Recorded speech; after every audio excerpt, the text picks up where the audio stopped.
जगज्जालपालं कचत्कण्ठमालं सरच्चन्द्रभालं महादैत्यकालं नभोनीलकायं दुरावारमायं सुपद्मासहायं भजेऽहं भजेऽहम्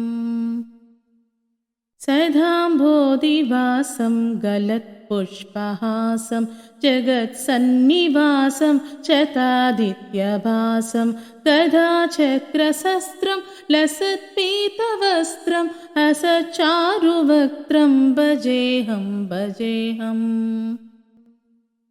रमाकण्ठहारं श्रुतिव्रातसारं जलान्तर्विहारं धराभारहारं चिदानन्दरूपं मनोज्ञस्वरूपं धृतानेकरूपं भजेऽहं भजेऽहम्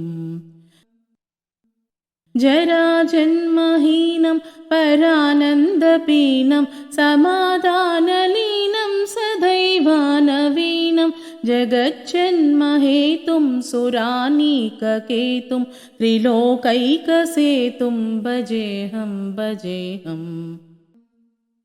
कृताम्नायगानं कगादीशयानं विमुक्तेर्निधानं हरारातिमानं स्वभक्तानुकूलं जगद्वृक्षमूलं निरस्तार्थशूलं भजेऽहं भजेऽहम्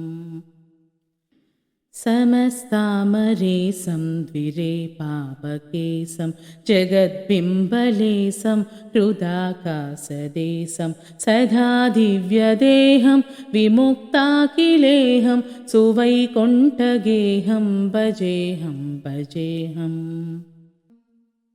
सुरालीबलिष्ठं त्रिलोकीवरिष्ठं गुरूणां गरिष्ठं स्वरूपैकनिष्ठं सदा युद्धधीरं महावीरवीरं बभाम्बोधिधीरं भजेऽहं भजेऽहम् रमावामभागं तलानग्ननागं कृताधीनयागं गतारागरागं मुनीन्द्रैः सुगीतं सुरैः सम्परीतं गुणौघैरतीतं भजेऽहं भजेऽहम्